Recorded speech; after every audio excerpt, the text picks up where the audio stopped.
Assalamualaikum warahmatullahi wabarakatuh. Bertemu lagi kita dalam pelajaran PPKN dengan materi keberagaman sosial budaya bangsa Indonesia. Tujuan pembelajaran kita pada kesempatan kali ini yang pertama adalah mengidentifikasi berbagai keragaman suku yang ada di Indonesia. Kedua, mengidentifikasi nilai-nilai luhur dalam keberagaman masyarakat dengan penuh kepedulian. Yang ketiga, mengidentifikasi cara-cara menghargai jasa para pahlawan dengan penuh kepedulian. Baik anak-anak, kita akan menuju pada pembahasan yang pertama, yakni faktor penyebab keberagaman bangsa Indonesia. Kita tahu bahwa bangsa Indonesia merupakan negara kesatuan yang masyarakatnya majemuk.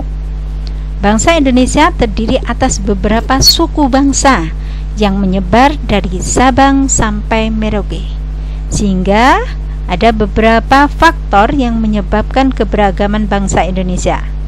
Di antaranya yaitu faktor keturunan. Ras di Indonesia. Berdasarkan ciri-ciri fisiknya, masyarakat dibagi menjadi 4 kelompok.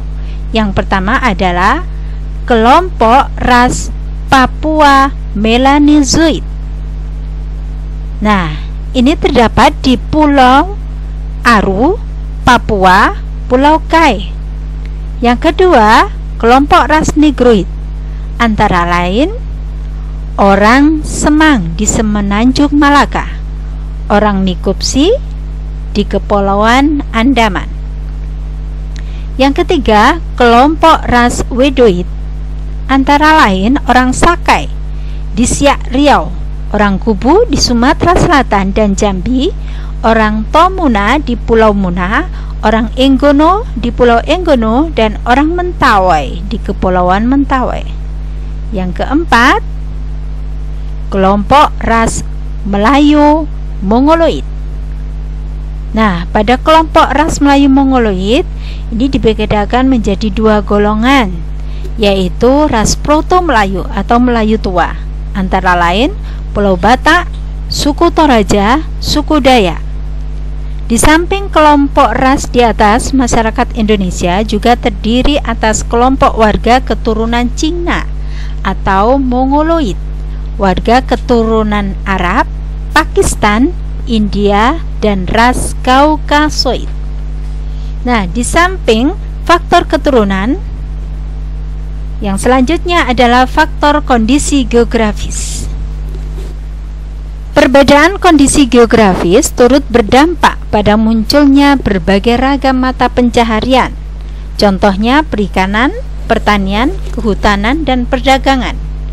Pada setiap bidang tersebut, mereka akan mengembangkan corak kebudayaan yang khas dan cocok dengan kondisi geografis lingkungan tempat tinggalnya.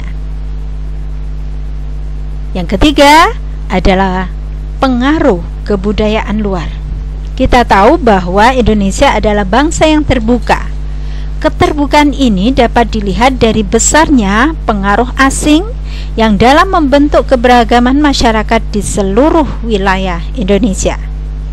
Pengaruh asing yang pertama ialah ketika orang-orang dari India, Cina, dan Arab, kemudian disusul oleh orang-orang dari Eropa.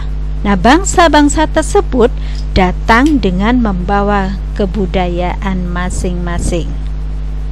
Baik, kita lanjutkan dengan pembahasan selanjutnya. Upaya pengembangan dan pelestarian kebudayaan nasional.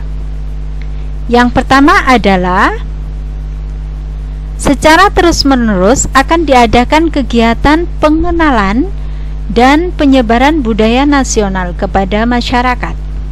Yang kedua, kegiatan penggalian situs-situs bersejarah dan pemeliharaan temuan-temuan sejarah harus senantiasa digalakkan.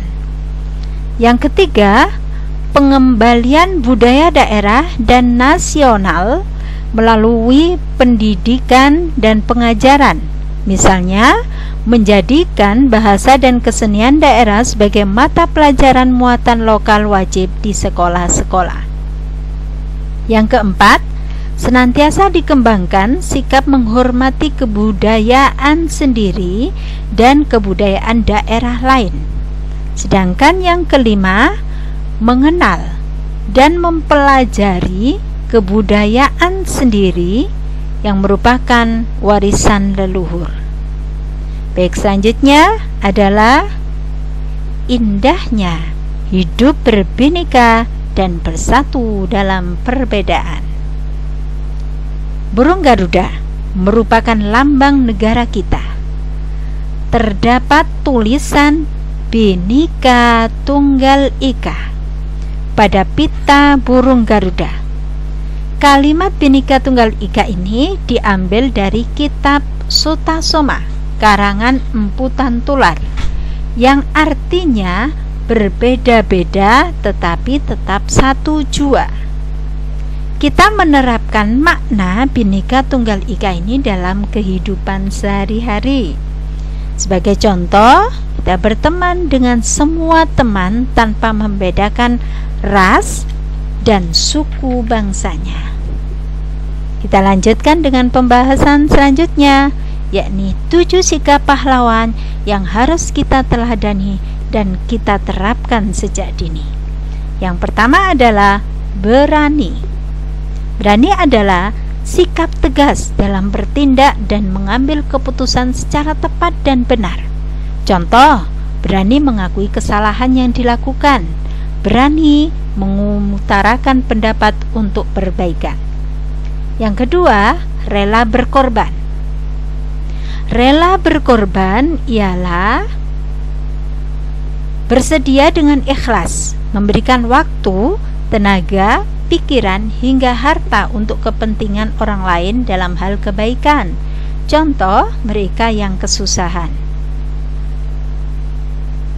Yang ketiga, membela kebenaran dan keadilan. Yang keempat, cinta tanah air.